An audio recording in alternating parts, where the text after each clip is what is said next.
Assalamualaikum warahmatullahi wabarakatuh. Ya teman, ini ada pengajian Ustadz Indonesia ya di Masjidil Nabawi, oke.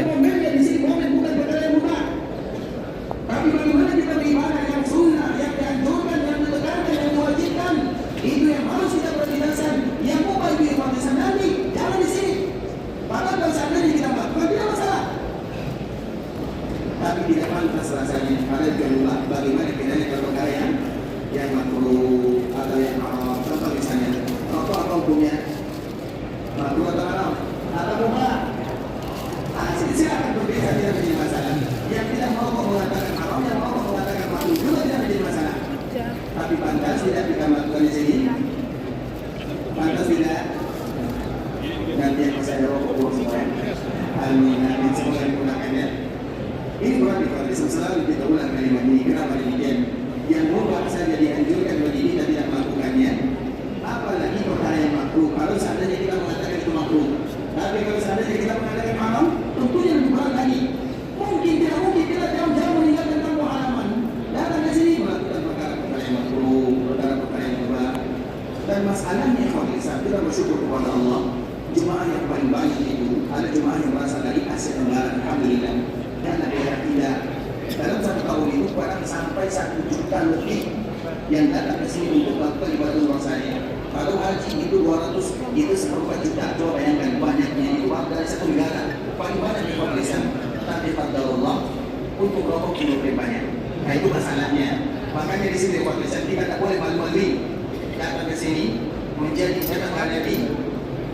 Tidak pantas rasanya kita melakukan perkara-perkara yang makruh. Artinya apalagi perkara-perkara yang haram, apalagi seandainya kita nanti berada di Mekah Mukarramah. Kalau di samping Ka'bah kita berada seperti itu, sama bagaimana kiranya jika kita berada di tanah halal.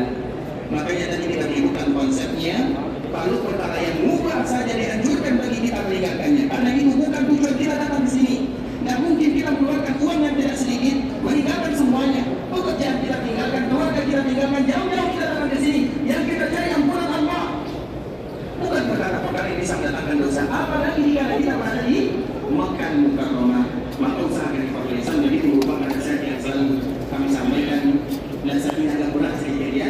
Allah. Dan kita harus memberikan contoh di Pakistan. Nabi pernah berpesan kepada para sahabat. Teman, beginilah situasi habis sholat maghrib pengajian. Para sahabat di Pakistan, di antara salah satu makanan yang paling disukai itu adalah bawang merah dan bawang putih. Itu biasanya kalau makan bawang merah, bawang putih seperti kita makan apa namanya, makan gorengan, makan mana-mana misalnya, atau makan apa namanya. Jadi betul-betul kita langsung makan begitu saja. Nah itu Pakistan, bawang merah, bawang putih itu halal atau haram?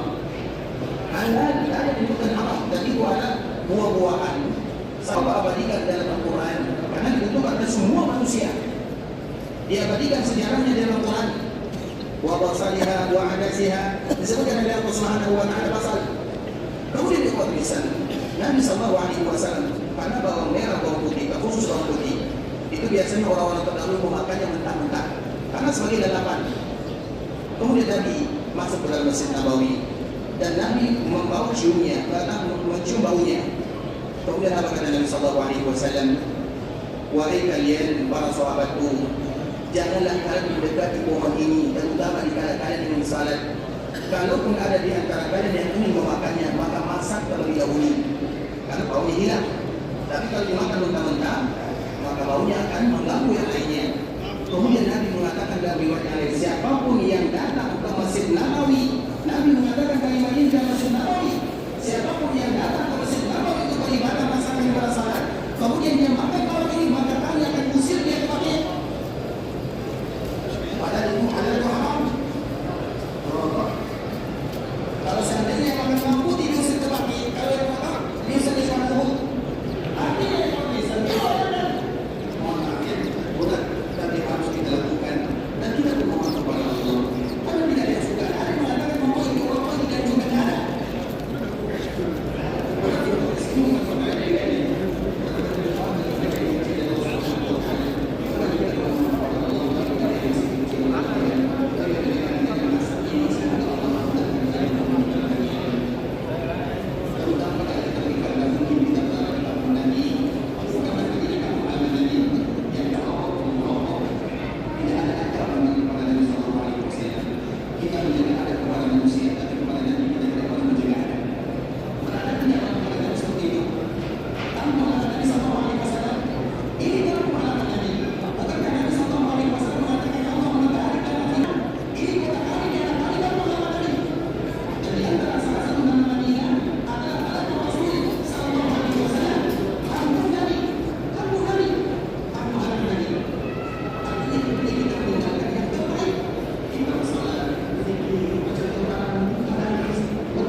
itu kalau sholat sendirian. Tapi kalau sholat sendirian, begitu ada sholat jenazah, semua sholat jangan pernah kita tinggalkan lagi. Ini di pintu 19 ya, pintu masuk 19.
Ini adalah pendapat yang paling bagus kata orang tua ini, dan orang tua ini tidak lain tidak bukan adalah iblis laknatullah.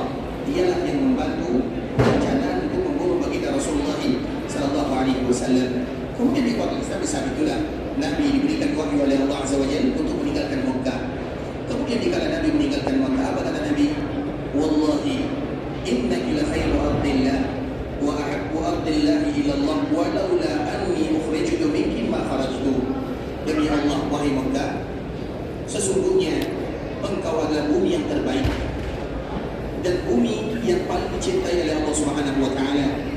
Kalaulah kaumku tidak mengusirku, maka aku tidak akan pernah meninggalkan dirimu untuk selama-lamanya. Dari sinilah agar kita tahu bahwa Makkah itu adalah daerah yang paling dicintai oleh Allah Subhanahu wa taala, dan daerah Makkah itu adalah tanah yang diharamkan oleh Allah Subhanahu wa taala. Bahkan keharaman Makkah itu ikhwatul Islam itu sudah lama, yaitu semenjak Allah menciptakan langit dan bumi. Semenjak itu pula Makkah langsung dijadikan sebagai tanah haram oleh Allah Subhanahu wa taala. Jadi keharaman Makkah itu sudah lama, semenjak bumi ini ada, maka Makkah sudah dijadikan sebagai tanah haram. Lain dengan Madinah. Kalau Madinah ya kuat Islam, kapan kita mengetahui keharaman Madinah? Kapan kita mengetahui keharaman Madinah?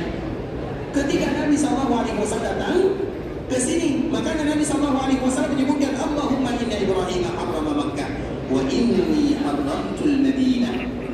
Ya Allah, sesungguhnya Nabi Ibrahim mengharamkan Makkah. Bukan Nabi Ibrahim yang mengharamkan Makkah, Allah sebelumnya sudah mengharamkannya, tapi keharamannya diperjelas melalui lisan Nabi Ibrahim. Sedangkan Madinah itu melalui lisan Nabi SAW, walaupun Allah juga yang mengharamkannya, tapi melalui lisan Nabi SAW. Maka di sini para ulama mereka berbeza. Kalau keharaman Makkah itu sepakat ijma' para ulama, sedangkan keharaman Madinah ada sedikit perbezaan di kalangan para ulama. Walaupun hasilnya bahwa Makkah itu adalah tanah haram dan Madinah juga merupakan tanah haram sebagaimana keharaman Makkah. Makanya keharaman Makkah itu Islam lebih kuat dibandingkan dengan keharaman Madinah. Dan saking kuatnya keharaman Makkah, siapapun yang menginginkan keburukan di sana, maka Allah akan azab dia di dunia sebelum Allah berikan hukuman di akhirat sana. Sehingga siapapun di antara kita yang diberikan rezeki datang ke kota Makkah Mukarramah, di samping itu merupakan nikmat dari Allah Subhanahu wa taala, tapi kita harus tahu aturannya. Karena Allah menyebutkan di surah Al-Hajj, surat ini adalah surat yang dianjurkan bagi kaum muslimin untuk membacanya sebelum mereka beribadah di sini di Makkah dan Madinah. Wa man yurid fihi bi ilhadin bi dhulmin nuzighu min 'adzabin alim. Siapapun di antara mereka yang ingin melakukan mukarramah, maka kami rasakan kepada mereka azab yang sangat pedih. Sehingga Abdullah bin Abbas yang Islam, sepupu Nabi, sahabat Nabi, kalangan sahabat Nabi, dikala Nabi wafat, maka dia pergi ke Mekah. Kemudian dikala dia pergi ke Mekah, pada akhirnya dia pergi ke sebuah daerah yang kita kenal dengan Taif. Makanya kaum muslimin dikala mereka pergi ke Taif, mereka akan pergi ke masjid Abdullah bin Abbas, dan Abdullah bin Abbas meninggalnya di sana. Tentunya kita bertanya, kenapa dia berada di sana? Tentunya ini alasan dia pribadi ya. Karena setiap kali dia membaca ayat ini, dia takut kepada Allah. Ya Allah, aku takut kalau seandainya aku melakukan kezaliman, Engkau akan timpakan kepada